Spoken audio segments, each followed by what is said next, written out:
On connaît l'histoire officielle de Galilée, le génie scientifique en avance sur son temps, persécuté par une église obscurantiste qui avait peur de la vérité, jeté en prison, torturé, forcé de renier ses découvertes sous la menace du bûcher. C'était probablement un génie qui a fait avancer la réflexion sur beaucoup de choses, sauf que il n'a jamais passé une journée de sa vie en prison. Il n'a jamais été torturé, il n'est pas mort sur un bûcher, et il n'avait en fait même pas réussi à prouver ce qu'il enseignait sur la Terre et le Soleil. La véritable histoire de Galilée est beaucoup plus embarrassante, mais pas pour l'Église, pour Galilée.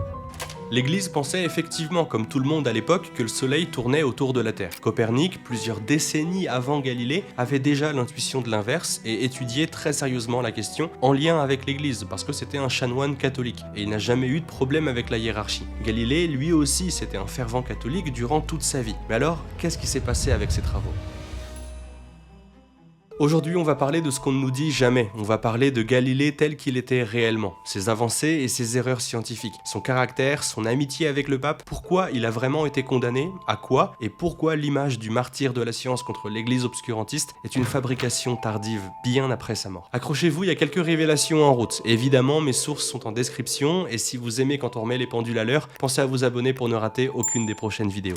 En parlant de Galilée, on parle forcément de la place de l'humain dans le monde, et c'est pour ça que le partenaire de cette vidéo est parfait pour cette thématique. Je vous parle de Philanthropos, et permettez que je m'adresse à vous individuellement. Si tu sens que tes études te donnent des réponses, mais jamais à tes vraies questions, si t'es chrétien ou chrétienne par tradition, mais qu'il te manque encore quelque chose, si tu cherches des amitiés vraies et des racines solides, si tu veux être lucide sur ce monde tout en étant heureux et fier d'y vivre, alors il faut que tu ailles à Philanthropos. C'est un institut d'études anthropologiques qui sert à répondre à 3 grandes questions. Qui tu es, d'où tu viens, ce que tu es appelé à faire de ta vie à partir de là. Depuis 22 ans, il propose 1 an d'études de philosophie, de théologie à un vrai niveau universitaire. L'année est validée comme une année de licence, mais ça va beaucoup plus loin. Parce qu'à Philanthropos, tu vis en communauté comme une grande coloc à une trentaine de personnes à Fribourg, en Suisse. Et tu fais du théâtre, tu jardines, tu travailles le bois, tu vas à la messe chaque jour, et à la montagne le week-end, c'est à 20 minutes, sinon où tu veux, t'es très libre. Et tu auras même un cours de philosophie des sciences où on parlera de Galilée, mais aussi de Darwin, du Big Bang et du rapport entre la science et la foi. Ça coûte le prix d'1 an d'école supérieure privée en France, et honnêtement, ça pourrait être ton année. Une ancienne élève a écrit mot pour mot, ça a duré 1 an et ça a marqué toute ma vie entière. C'est un tremplin en tout.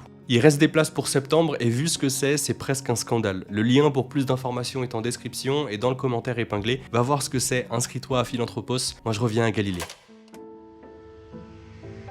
Reprenons ce détail que presque personne ne mentionne, Galilée n'a pas inventé l'héliocentrisme. L'héliocentrisme, c'est l'idée que la Terre tourne autour du Soleil et pas l'inverse. Mais plusieurs décennies avant Galilée, un chanoine catholique polonais, Nicolas Copernic, avait déjà développé cette théorie. Ses travaux étaient connus, publiés et étudiés. Et attention aux détails importants, Copernic n'est pas un scientifique laïque persécuté qui étudie en cachette dans sa cave. C'est un chanoine catholique, un homme d'église qui étudie l'héliocentrisme librement. Il publie ses travaux, il les fait circuler dans les milieux ecclésiastiques plusieurs dizaines d'années avant Galilée. Et devinez quoi, Copernic n'a jamais eu le moindre souci avec l'Église. Au contraire, le pape Clément VII a fait présenter les travaux de Copernic au Vatican en 1533. Il les a très bien accueillis, et quand Copernic a publié son grand livre en 1543, Des révolutions des sphères célestes, devinez à qui est-ce qu'il l'a dédié ? Au pape.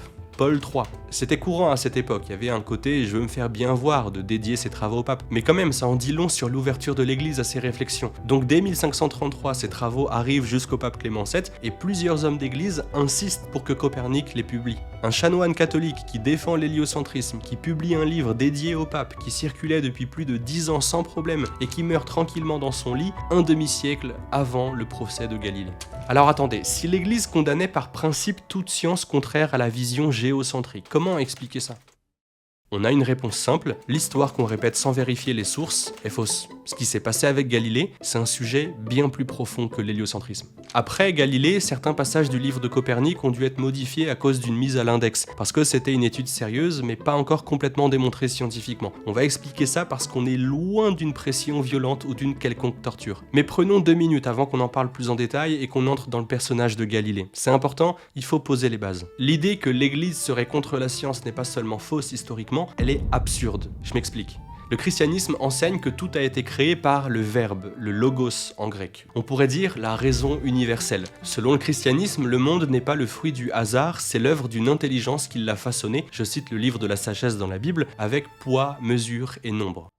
Autrement dit, pour un chrétien, l'univers est rationnel par nature. Il porte la marque d'un esprit qui l'a pensé. Donc il est intelligible. Donc on peut l'étudier, le déchiffrer, le monde est ordonné et on peut comprendre ses lois. Le deuxième pilier, tout aussi fondamental, c'est que la foi chrétienne enseigne que Dieu a créé l'homme à son image, y compris dans sa capacité intellectuelle. L'esprit humain est donc par construction fait pour reconnaître l'ordre inscrit dans la nature. C'est important qu'on parle de ça, vous allez comprendre pourquoi. Pour les chrétiens, pour l'Église, pour Galilée lui-même, Dieu a créé un monde intelligible et il a créé l'être humain intelligent pour le comprendre. Les deux correspondent. La science dans une vision chrétienne, c'est l'acte par lequel l'être humain lit ce que Dieu a écrit. Dans cette vision croyante, la science est possible parce que Dieu existe et qu'il a créé un monde ordonné. C'est exactement dans cette logique que Saint Bonaventure ose cette formule magnifique. Il existe deux livres de la révélation, la Bible et la nature. Deux livres écrits par le même auteur, donc impossible qu'ils se contredisent vraiment. On y reviendra. Le philosophe des religions et des sciences, Holmes Rollston III, le résume en une phrase qui devrait, à mon avis, être gravée quelque part. Je cite « C'est le monothéisme qui a lancé le point de départ de la science, car il postulait un monde intelligible avec un plan, donc ouvert aux recherches des scientifiques. Les grands pionniers de la physique, Newton, Galilée, Kepler, Copernic, se croyaient dévotement appelés à trouver des preuves de Dieu dans le monde physique. Newton, Galilée, Kepler, Copernic. On peut ajouter Tycho Brahe, les 5 pères fondateurs de l'astronomie et de la physique moderne, tous chrétiens, sauf peut-être Newton qui le disait mais chez qui il y a quelques failles, tous convaincus que faire de la science est une forme de prière, chercher Dieu dans les lois de l'univers. Tous scientifiques à ce niveau parce que fervents croyants. Alors quand on nous dit l'Église a freiné la science, comprenons bien, c'est exactement l'inverse qui s'est passé. C'est la vision chrétienne du monde qui a rendu la science moderne possible. Sans monothéisme, pas d'univers intelligible comme on l'entend aujourd'hui. Sans univers intelligible, pas de science. Ceux qui ont diffusé le mythe contraire, c'est des gens de l'époque des Lumières qui n'aimaient pas l'Église, qui ont tué des centaines de milliers de chrétiens, qui ont pris le pouvoir et qui ont donc pu réécrire l'histoire en inventant un Moyen-Âge obscurantiste, une Renaissance superstitieuse et qui se sont attribués les mérites de toutes les grandes avancées. Et maintenant, avec ça en tête, essayons de comprendre Galilée pour de vrai. Un génie, sûrement, mais avec un caractère un peu trop écrasant. Galileo Galilei naît à Pise en 1564. Ouais, il s'appelle Galilée Galilée. Il reçoit l'éducation classique de l'époque, la pensée d'Aristote, qui domine depuis des siècles la philosophie naturelle et la vision du cosmos. Pour les savants du XVIe siècle, Aristote c'est vraiment la base. Aujourd'hui encore sur de nombreux points, même si ça a un peu changé. Premier fait que les manuels ne mentionnent pas, Galilée, une nouvelle fois, était catholique, profondément. Il participait à la messe, il priait, il a placé ses 2 filles au couvent. Il y a quelques fêlures ici et là, parce qu'il a placé ses filles au couvent parce qu'elles étaient illégitimes, d'un non-mariage quoi. Mais on a des lettres de ses filles qui semblent avoir vraiment embrassé la vocation. Et Galilée était vraiment croyant. Et comme on va le voir dans 10 secondes, dans sa jeunesse, il a même voulu devenir moine. C'est son père qui l'oriente vers d'autres études. Il finit par se passionner pour les mathématiques. On peut pas faire de Galilée un martyr de la science contre le catholicisme quand Galilée lui-même était catholique, formé par des prêtres jésuites et ami du pape Urbain VIII. Galilée c'est pas un modèle de sainteté, mais l'idée même d'un Galilée contre l'église catholique est absurde. Jeune, il envoie une de ses premières publications à l'un des plus grands savants de l'époque, Christophe Clavius. Retenons ce nom. Clavius est mathématicien, astronome et prêtre jésuite. Parce qu'à l'époque, l'Europe est celle qui développe les sciences, en grande partie grâce aux jésuites. Les universités catholiques forment des générations de scientifiques. D'ailleurs, vous savez qui a conçu le calendrier qu'on utilise tous aujourd'hui partout sur la planète ? Le calendrier grégorien, mis en place par le pape Grégoire XIII en 1582. Et cette réforme, elle a été conçue par une commission scientifique présidée par Christophe Clavius, le même prêtre jésuite qui va former Galilée. Une nouvelle fois, quand on nous dit qu'à cette époque l'Église est l'adversaire de la science, on invente. À cette époque, l'Église ne finance pas juste la science, elle la fait. Clavius remarque le talent de Galilée, mais avec ses confrères du prestigieux collège romain, il reste prudent. Il ne valide pas les conclusions de Galilée parce qu'ils savent qu'il a un esprit brillant, mais aussi une tendance à conclure plus vite que ses preuves ne le permettent.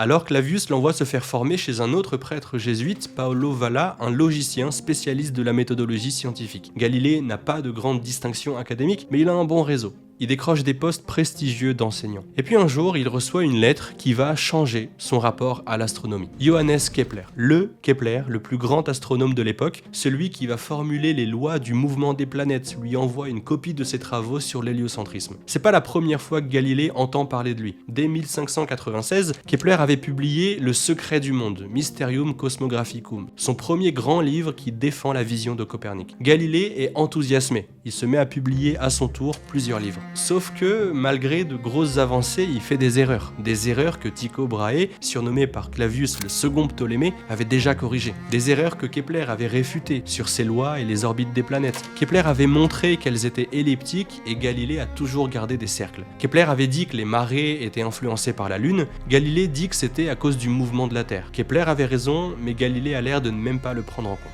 Kepler, étonné, lui demande des explications, mais il se heurte au silence. Quelques années plus tard, Galilée finira par avouer au professeur Magini de Bologne la vérité, il n'avait pas lu le livre de Kepler. Il a fait des travaux après l'étude la plus importante de son époque sur l'héliocentrisme sans l'avoir lu. Et malgré des avancées indéniables, il n'avait pas encore réussi à prouver certaines de ses propres recherches. Et c'est pas qu'une anecdote, parce qu'à la même époque, il y a un argument scientifique très fort contre l'héliocentrisme que personne n'arrive encore à réfuter, la parallaxe stellaire. Le principe est simple, si la Terre tourne vraiment autour du Soleil, les étoiles lointaines devraient sembler bouger légèrement dans le ciel, à mesure qu'on les observe depuis des positions différentes de l'orbite terrestre. Vous pouvez tester ça chez vous, fixer un objet proche de vous, fermer l'œil gauche, puis le droit, l'objet semble bouger. C'est le même principe. Les défenseurs du géocentrisme disent donc si la Terre bougeait, on verrait les étoiles bouger, on ne le voit pas, donc la Terre ne bouge pas. C'est logique, c'est scientifique, et c'est une objection empirique que Galilée est incapable de réfuter avec les moyens de son époque. La vraie réponse, c'est que les étoiles sont beaucoup plus loin qu'on ne le croyait au XVIIe siècle, tellement loin que la parallaxe est imperceptible avec les télescopes de l'époque. On la mesure pour la première fois en 1838 par l'astronome allemand Friedrich Bessel, près de 2 siècles après la mort de Galilée. Autrement dit, les gens qui demandaient à Galilée au sujet de l'héliocentrisme, prouve-le d'abord, avait scientifiquement raison. L'héliocentrisme était une hypothèse prometteuse, mais pas encore démontrée. Faute de mieux, on croyait donc la thèse qu'on n'avait aucune bonne raison de rejeter à l'époque, à savoir le géocentrisme. On se rend compte aujourd'hui que le géocentrisme est faux, mais avec les moyens de l'époque, c'était la conclusion scientifique qui s'imposait rationnellement, pas une posture obscurantiste et anti-scientifique. On commence aussi à voir le vrai Galilée. On nous a vendu un martyr de la rigueur scientifique, mais ça avait plutôt l'air d'un prof de maths doué mais parfois imprécis, qui écrivait un peu trop vite sur des sujets qu'il n'avait pas complètement étudiés. Et c'est pas fini, le plus important arrive, à savoir toute l'histoire avec le pape, l'Inquisition, la vraie condamnation, etc. Tout ceci dit, soyons justes. Galilée, c'était pas un mauvais scientifique pour autant, loin de là. C'est aussi un expérimentateur rigoureux qui s'entourait d'assistants pour construire et perfectionner ses instruments et mener ses expériences. Il a analysé la chute des corps et posé les fondements du principe d'inertie, et ça deviendra l'une des pierres angulaires de la physique de Newton. Il a analysé le mouvement du pendule, conçu un thermomètre primitif, réfléchi à l'horloge mécanique, et surtout il a intégré la méthode scientifique moderne, expérimentale, comme c'était déjà répandu, mais lui l'a fait systématiquement. Observer, mesurer, reproduire. Galilée ne se contente pas d'avoir des intuitions, il les soumet au réel, et c'est surtout comme ça qu'il a ouvert la voie à Newton. Et depuis quelques années, il gagnait un peu d'argent et du prestige en distribuant un compas de proportion, un instrument de mesure vraiment utile pour lequel il a publié une notice d'utilisation. Cette notice avait été traduite en latin par un dénommé Capra qui n'avait pas cité Galilée et qui s'était donc attribué l'invention. Quelle est la réaction normale? Demander une correction. Capra s'en excuse, il proposera même après quelques échanges de faire des excuses publiques. Galilée refuse. Il préfère traîner Capra devant le tribunal universitaire pour le faire détruire socialement. Il obtient la destruction de 453 exemplaires du livre du jeune homme et il s'en prend en termes très virulents au maître de Capra, l'astronome allemand Simon Marius, qui l'accuse à tort d'avoir inspiré le plagiat. Petit problème, 3 siècles plus tard, les historiens des sciences ont démontré que Marius était innocent. Galilée a contribué à détruire sa réputation pour rien. On commence à voir le personnage. Il tient à sa réputation, ok, normal. C'est un prof talentueux, peut-être surdoué, oui, mais orgueilleux, querelleur et, avouons-le, un peu drama queen. Mais Galilée sait bien utiliser le télescope. Il ne l'invente pas, contrairement à ce qu'on raconte, c'est un opticien hollandais qui le crée, mais Galilée l'améliore énormément en étudiant et construisant des lentilles, le tube, et surtout, il a l'idée de le pointer vers le ciel. Et ce qu'il y voit bouleverse les certitudes de son époque. La Lune d'abord. Depuis Aristote, tout le monde s'accordait sur une idée, au-delà de la Terre, tout est parfait, lisse, immuable. Les corps célestes ne peuvent pas être autrement. Il n'y a que sur la Terre qu'il y a du changement. Dans le ciel, au-delà de la Lune, tout est parfait. Mais Galilée découvre que la Lune a des reliefs, des montagnes, des cratères. La perfection supposée du ciel prend un premier coup. Puis vient une découverte encore plus fracassante. En observant Jupiter, il repère 3 points lumineux qui bougent d'une nuit à l'autre. Puis un 4e. Ce sont des satellites qui tournent autour de Jupiter et pas autour de la Terre. Et ça, pour la cosmologie d'Aristote, c'est une bombe. Parce que selon Aristote, tout dans l'univers tourne autour d'un même centre. Et voilà que des astres tournent autour d'un autre point que la Terre. Les choses bougent dans le ciel, il y a du changement là-haut aussi. On constate que même au-delà de notre Lune, il y a génération et corruption, comme on le disait à l'époque. Pour Galilée, la conclusion s'impose. Si Jupiter est entouré de satellites comme la Terre l'est de la Lune, pourquoi est-ce que la Terre ne serait pas elle aussi un astre parmi d'autres qui tourne autour d'un corps plus grand, le Soleil? L'héliocentrisme de Copernic cesse alors d'être une simple description mathématique du ciel, et ça devient, aux yeux de Galilée, une philosophie de la nature telle qu'elle est réellement. Il observe aussi les phases de Vénus et les taches du Soleil qui sont encore plus d'indices qui vont dans le même sens. Mais des indices, ce sont pas encore des preuves. Un peu plus tôt, Galilée était parti à Florence. Mais à Florence, il publie un livre, Sidereus Nuncius, qui fait énormément parler. Le grand-duc de Toscane, comme II de Médicis, est enthousiasmé. Il engage Galilée comme mathématicien de la cour. Le prestige. Le grand-duc connaît son protégé, il le soutient financièrement et politiquement, il sait que c'est une tête brûlée et on peut croire qu'il le prévient. Reste discret, ne répond pas aux critiques. Est-ce que Galilée l'écoute? Non, sa réputation de polémiste est assez bien documentée, même si les recherches avancent. Il voyage à Rome, il y retrouve le père jésuite Clavius, et aristocrates, scientifiques et hommes d'église se pressent autour du télescope pour observer les lunes de Jupiter que Galilée vient de nommer. Le cardinal Bellarmin, jésuite influent, s'intéresse aussi à ses travaux. Il demande à Clavius et ses confrères du collège romain de confirmer ou d'infirmer les observations de Galilée. Clavius confirme, et il faut bien retenir ça. L'église romaine accueille Galilée et encourage ses travaux. L'héliocentrisme n'est pas encore prouvé, mais c'est une hypothèse à étudier. Et à cette époque, l'église finance une grande partie de la recherche astronomique. Alors qu'est-ce qui s'est passé ? Dans l'entourage de Galilée, la question de la compatibilité entre ses travaux et la Bible commence à surgir. Christine de Lorraine, la mère de Côme II de Médicis, qui finance Galilée, s'inquiète. Que faire des passages de la Bible qui semblent décrire un soleil qui se déplace? L'Ecclésiaste, chapitre 1, verset 5 dit « Le soleil se lève, le soleil se couche, il se hâte de retourner à sa place et de nouveau il se lèvera. » Ou encore le livre de Josué, chapitre 10, versets 12 et 13, Josué déclara « Soleil, arrête-toi sur Gabaon » et plus tard on lit « Et le soleil s'arrêta ». Ce sont les deux versets les plus souvent cités pour dire que la Bible impose le géocentrisme. Christine de Lorraine pose la question au père Castelli, un prêtre mathématicien et physicien proche de Galilée, qui la relaie à son tour. Ça met un peu le feu aux poudres. En 1613, Galilée répond par une lettre qui est rétrospectivement l'un de ses textes les plus lucides. La Bible parle bien de Dieu comme ayant des mains, un bras, des regrets même, et pourtant personne ne lit ça littéralement. On sait bien que c'est un langage anthropomorphique pour qu'on comprenne un peu mieux l'action de Dieu. De la même façon, quand la Bible parle de la nature, Galilée dit qu'il faut adapter sa lecture au genre littéraire du passage. Dieu est à l'origine à la fois de la Bible et des lois de la nature, mais de deux façons différentes. Donc le théologien doit se fier au physicien pour les questions d'observation du monde naturel. La Bible ne prouve pas que l'héliocentrisme est faux, c'est juste que les deux ne sont pas forcément sur le même plan. Galilée s'appuyait d'ailleurs sur saint Augustin qui avait mis en garde plus de 1000 ans plus tôt contre une lecture trop littérale des textes bibliques sur les questions de nature. C'était une position théologiquement rigoureuse, et on y reviendra à la fin, vous verrez, ça finit bien, très bien même. Rappel important, dans la Bible, il y a des livres historiques qu'on peut lire littéralement et vérifier. L'Évangile, les Actes et les Lettres des Apôtres, par exemple. Et il y a des livres poétiques que les auteurs eux-mêmes ne lisaient pas littéralement, comme la Genèse, le livre de Job, les Psaumes ou des passages de Jonas. Et les biblistes arrivent tout à fait à faire la différence entre les deux. Ils ont des critères objectifs et des outils historiques pour faire la différence. Ça pose de problème à personne. Et dans la Bible, un psaume qui dit que le soleil court comme un héros dans le ciel, le psaume 18-19, c'est de la poésie. Évidemment, c'est un psaume, pas un cours d'astronomie. Ça dit poétiquement ce qu'on voit tous les jours, le soleil qui se lève à l'est et qui se couche à l'ouest. Aujourd'hui encore, on le décrit bien poétiquement, en le personnifiant, en parlant d'un lever et d'un coucher du soleil. Et quand bien même des gens pensaient que le soleil tournait autour de la Terre, à une époque où on n'avait pas les moyens de scruter le ciel aussi bien qu'aujourd'hui, c'était l'hypothèse la plus probable par l'observation. Rien de surprenant. Aujourd'hui, on fait facilement la distinction. À l'époque, elle était moins claire pour certains. En 1615, un certain Lorénie, vexé par des remarques de Galilée, va se plaindre auprès de la congrégation de l'Index. Décidément, Galilée, il a un caractère pas facile. Et c'est le début d'une crispation institutionnelle. En 1616, les choses se formalisent. Attention, on parle souvent du procès de Galilée de 1616, mais c'est une erreur. En 1616, Galilée n'est ni jugé ni condamné. Il n'y a rien contre lui, c'est l'héliocentrisme qui est déclaré incompatible avec les Écritures. Les positions se sont raidies. Et c'est le cardinal Bellarmin, le même qui avait fait confirmer les observations de Galilée quelques années plus tôt, qui est chargé de le convoquer pour lui faire part de cette décision. Galilée, lui, il est condamné à rien du tout.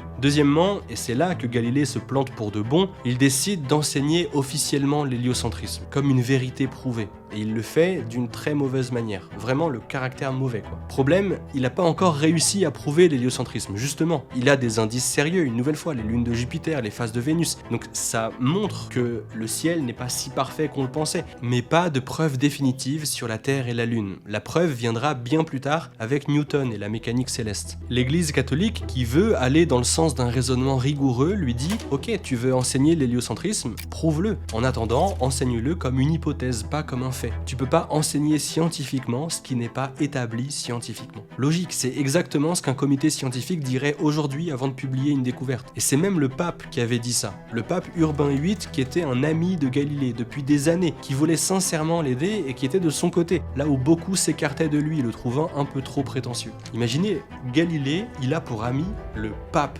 Mais Galilée refuse. Il y a quelque chose d'autre qui l'isole de plus en plus, au-delà de l'héliocentrisme. Dans ses réflexions sur la matière, Galilée se rapproche des idées atomistes. Ça n'a pas grand-chose à voir avec ce qu'on appelle aujourd'hui les atomes, même si le nom vient de là. L'atomisme, c'est l'idée que tout dans le monde peut être réduit à des unités inséparables, carrées, rondes ou d'autres formes, qui régissent les apparences, les couleurs des choses, etc. C'est une vision contraire à Aristote, mais surtout elle entre en tension directe avec la doctrine catholique de la transsubstantiation. Le fait qu'à la messe, la substance du pain et du vin devient réellement le corps et le sang du Christ, même si les apparences restent les mêmes. Dans une vision strictement atomiste, la substance des choses ne change pas de cette façon. On voit aujourd'hui que l'atomisme ne peut pas être vrai, mais Galilée est proche de ces idées à l'époque, même s'il ne rompt jamais publiquement avec sa foi, et tout laisse à penser qu'il était sincèrement croyant. Mais pour certains ecclésiastiques, ces idées atomistes rajoutent une préoccupation. Pour certains, on n'est pas loin entre atomiste et hérétique. Et à cette époque où l'écrasante majorité des gens étaient catholiques, croire et enseigner le contraire que ce que dit le catholicisme, c'était un risque de guerre civile. Ça partait loin. Il fallait donc éviter que les erreurs dans la foi prennent de l'ampleur, ce qui est précisément la mission du tribunal de l'Inquisition. J'en ai fait une autre vidéo à partir de mes livres d'histoire et d'articles vulgarisés, et ça m'a retourné le cerveau, et ça s'affiche en haut à droite si ça vous intéresse, parce qu'il y a pas mal d'idées reçues sur l'Inquisition aussi. En 1626, Galilée va remettre une couche avec une affaire de comètes. Le père Grassi, prêtre et physicien, publie une étude sur les comètes. S'engage alors une suite de réponses de l'un et de l'autre parce que Galilée, pour le contredire, répond que les comètes n'existent tout simplement pas comme des corps uniques solides, que ce sont des effets d'optique, un peu comme les aurores boréales. Il se trompait lourdement. Et Grassi, blessé d'avoir été tourné en ridicule par Galilée, finit par l'accuser d'hérésie et on croit qu'il a envenimé la situation avec l'Inquisition. Les lignes se durcissent encore à cause d'une erreur de Galilée et de son caractère. Et ensuite, Galilée, il fait pire. Bien pire. Il est complètement sûr de lui et il publie un livre, Le dialogue sur les deux grands systèmes du monde, sous forme de dialogue entre un défenseur de l'héliocentrisme, présenté comme intelligent et brillant, et un défenseur du géocentrisme. Le défenseur du géocentrisme dans le livre, c'est un idiot. Son nom, Simplicio, le simplet. Et dans la bouche de Simplicio, Galilée met mot pour mot les propos du pape Urbain VIII, son seul ami influent, le même pape qu'il avait protégé, financé, soutenu pendant des années. Galilée le caricature publiquement comme débile de service. Vous commencez à voir le tableau, non ? Ça marque le point de non-retour et ça nous montre encore que Galilée, c'est pas le héros qu'on nous a vendu. Galilée a eu des soucis avec l'Inquisition, mais c'est pas parce qu'il a étudié l'héliocentrisme. Copernic l'avait fait sans problème et c'était un chanoine catholique. Kepler le faisait et il était profondément chrétien aussi, même si pas catholique. Les jésuites le faisaient et ils étaient complètement catholiques aussi. Galilée a enseigné comme vérité scientifique ce qu'il n'arrivait pas encore à prouver scientifiquement. Et pour faire ça, il a humilié publiquement une des seules personnes qu'il protégeait et qui, pour couronner le tout, était la personne la plus influente du monde.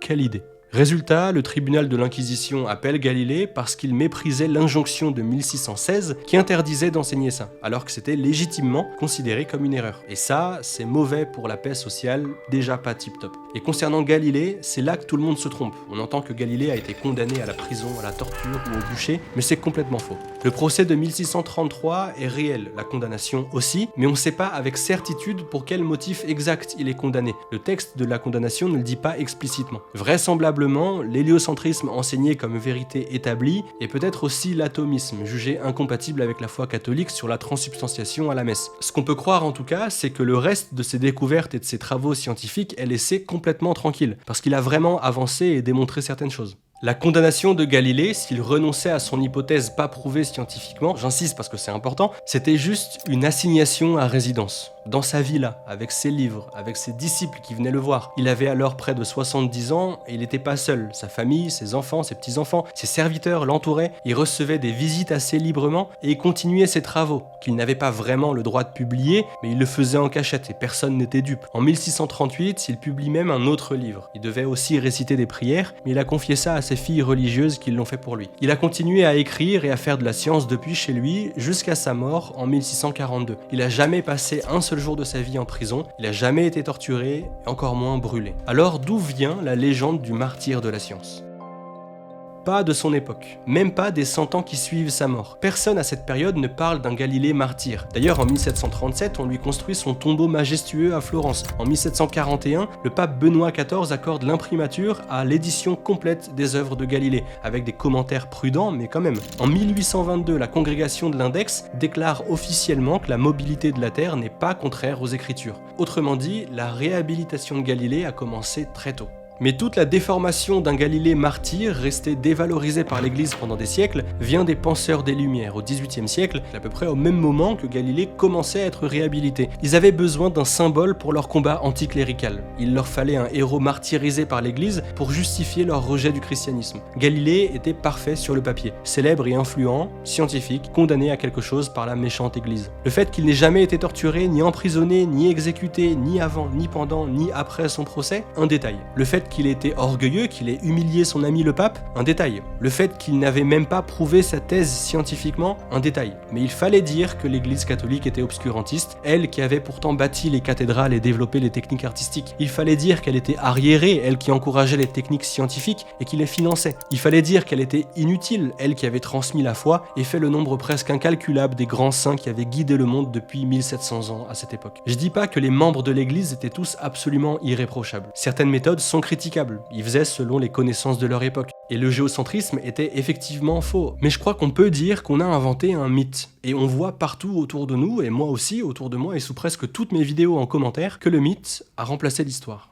Juste avant la dernière réflexion importante de cette vidéo, si ces réflexions vous semblent utiles, soutenez la chaîne sur Tipeee. Il y a des contreparties sympas et c'est grâce à ça qu'on peut continuer les vidéos. Alors merci infiniment à tous ceux et celles qui le font déjà. Et merci encore à Philanthropos d'être le partenaire de cette vidéo particulièrement. Tout est en dessous si ça vous intéresse, finissons sur ce point. En 1979, le pape Jean-Paul II a formellement rouvert le dossier Galilée. Il a nommé une commission d'études composée de scientifiques, d'historiens et de théologiens. En 1992, il réhabilite Galilée publiquement une nouvelle fois. Et dans un de ses discours, il fait quelque chose de remarquable. Il cite la lettre de Galilée à Christine de Lorraine, celle-là même qui a un peu commencé toute cette affaire. Et Jean-Paul II vante la pertinence de ce que dit Galilée. Ce qu'il y proposait, c'était un principe de lecture juste de la Bible. Quand elle parle de foi ou de morale comme en disant « tu ne commettras pas de meurtre », on la lit pour ce qu'elle dit. Et quand elle parle de la nature dans un registre poétique, on donne la priorité au travail scientifique. Dieu étant à la fois l'auteur de la Bible et de la nature, il n'y a jamais de contradiction entre les deux lorsque les deux sont bien étudiés. C'est ce que Galilée, s'appuyant sur saint Augustin, avait écrit.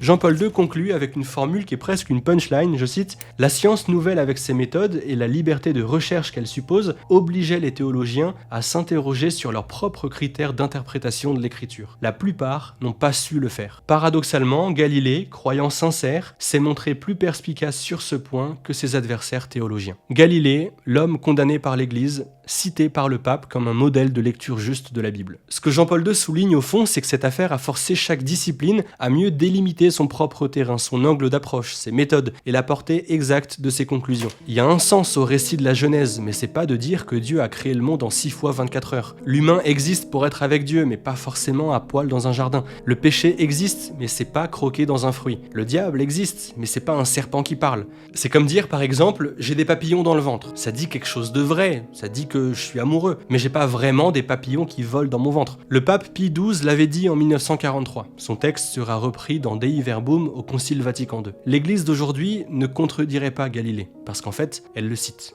Les héritiers des Lumières qui ont fabriqué le mythe du martyr scientifique, eux, n'ont jamais rien corrigé. Galilée n'était pas le martyr de la vérité scientifique. C'était un prof doué, un génie peut-être, orgueilleux, querelleur, politiquement incorrect, qui a été rattrapé par son caractère autant que par ses positions scientifiques et ses conclusions, parfois un peu trop rapide. Et l'Église catholique, dans cette affaire, n'a pas été le bourreau anti-science qu'on dépeint. Elle était à cette époque le principal financeur, employeur et défenseur de la science européenne. Donc la prochaine fois qu'on vous sort Galilée pour prouver que l'Église a toujours été contre la science, vous saurez que non, c'est pas ça la véritable histoire de Galilée.